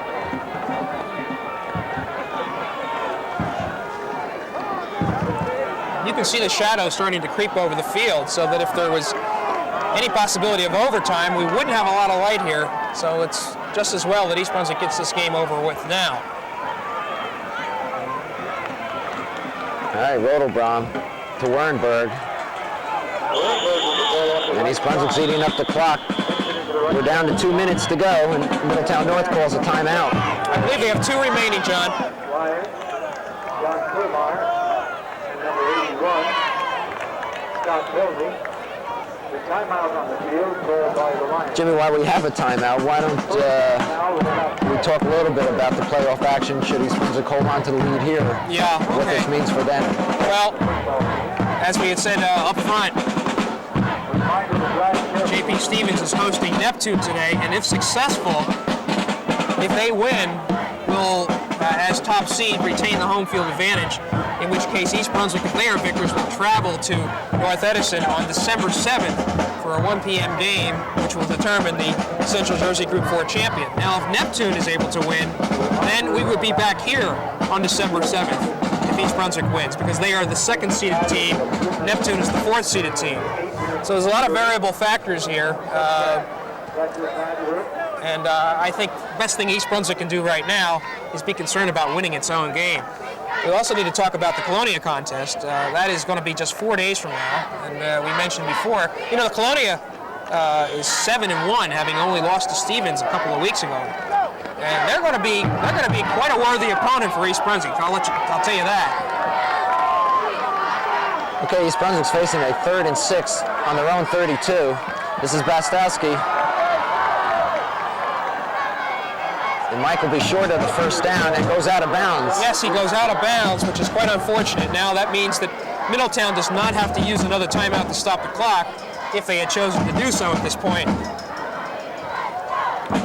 Jimmy, speaking of the game against Colonia, which will be held here in East Brunswick on Thanksgiving Day, we'd just like to remind our audience that the game time will be 11 o'clock in the morning, and we hope to see everyone out here. We will be covering the game. All right, 4th down for East Brunswick, 4th and 4, and Forte will be in to kick. 1 minute and 53 to go in the game.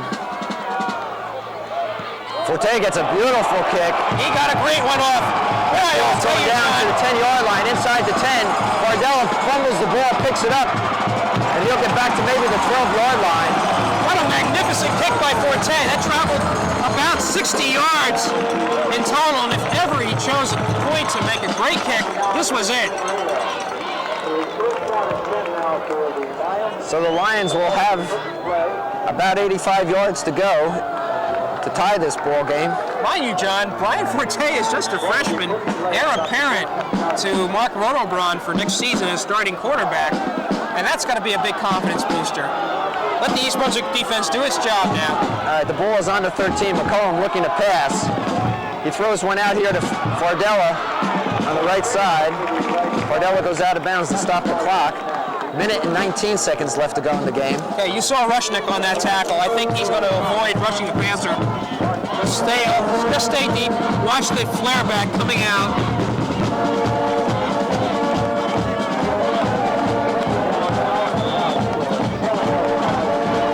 Middletown has 85 yards to go if it expects to at least tie this game.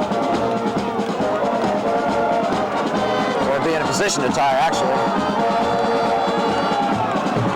Okay, it's 2nd and 5 for Middletown North. McCollum again going to the pass. He's got Noel. That'll be good for a first down at the 25. Okay, we stopped the clock to move the stakes. And Middletown already has a play called. Yeah, just watching McCollum here. He just throws the ball with so much authority. I'm wondering why they didn't do it before. Oh, he's got Noel wide open on the left side, and Noel drops the ball. Plus had tripped. Warner could get back in time, and Noel was all by himself and dropped the ball. 57 seconds left in the game, and that would have been a big play, Jim. Yeah, I'll tell you what, if Noel had caught that, he seemed to be in stride enough to continue his jaunt to the end zone. I see Kenny Pruss now has come to the sidelines. Looks like either a cramp or some sort of a calf injury. So he is out of there. He has been replaced by Rick Oken on the right side here, so we have a new defensive back for East Brunswick. 2nd and 10 for Middletown North. 54 seconds. Pass to Spencer is good. First down. Clock is running. It'll stop while they move the chains. Middletown North gets over the ball quickly. 50 seconds. The ball is on their own 43. They must not have any timeouts, John. McCollum looking for a receiver. Rolling right. Puts the ball up in the air. Oh, almost intercepted by Andy Wernberg, who dropped real deep back for East Brunswick. Wernberg was on the 35-yard line. The pass is incomplete, stopping the clock with 35 seconds. East Brunswick holding on to a slim 14-7 lead. Jimmy, I'm impressed with McCollum's arm. He has a tremendous arm, as he's displaying right now. That's the reason why he is considered a possible major Division I college prospect. 2nd and 10 for Middletown North. East Brunswick's playing 20 yards off the line here. He's caught. He's going to be dropped. Clock is continuing to run here. Larry Novak drops him at the line of scrimmage. It'll bring up a 3rd down. 25 seconds to go. And a timeout, Middletown North, and I think that's their last, Jim.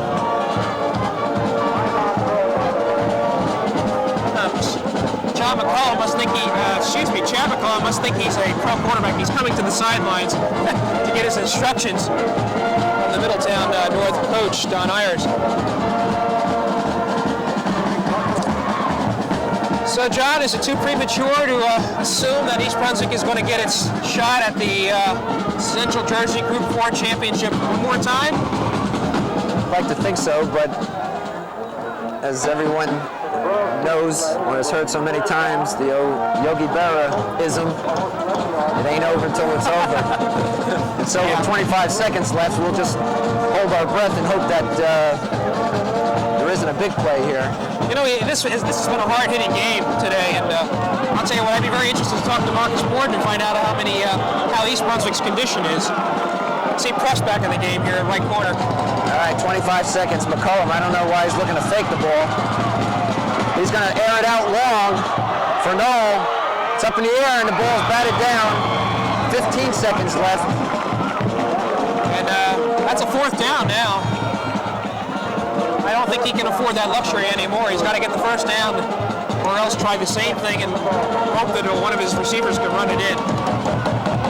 It's kind of nice for East Brunswick to be on this side, trying to fend off an attack rather than trying to have to score, don't you think, John? Oh, it's nice to see. Okay, McCollum, 14 seconds. looking for number 11. He's got him. It'll be a first down, but 7 seconds to go. And let's see. The ball is in East Brunswick territory. I'm looking at to see if there's any timeouts left. I thought they used their last one. Apparently not. Yes, they do have one left. That's it. Okay. All right, let's set the scene for you. We have 7 seconds to go. East Brunswick's leading 14-7. The ball is on the East Brunswick 42, and Middletown North is looking to put it in the end zone. They've just used their last timeout, and should East Brunswick hold on and win this game, they will go ahead and play for the Central Jersey Group 4 Championship, the winner of the Stevens Neptune game.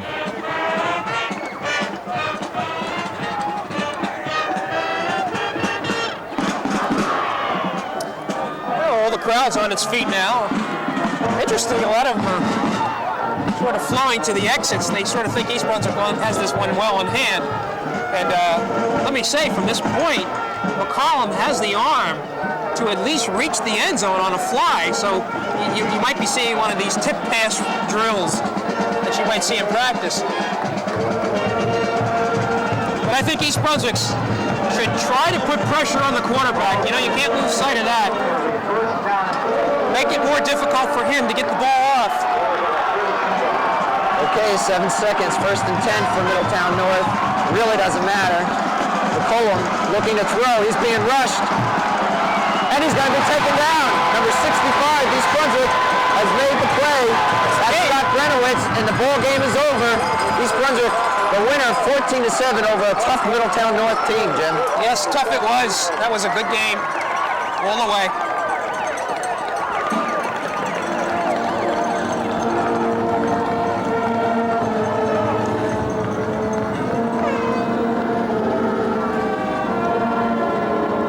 All right, Jim, East Brunswick now moves on to the winner of the Neptune-Stevens game.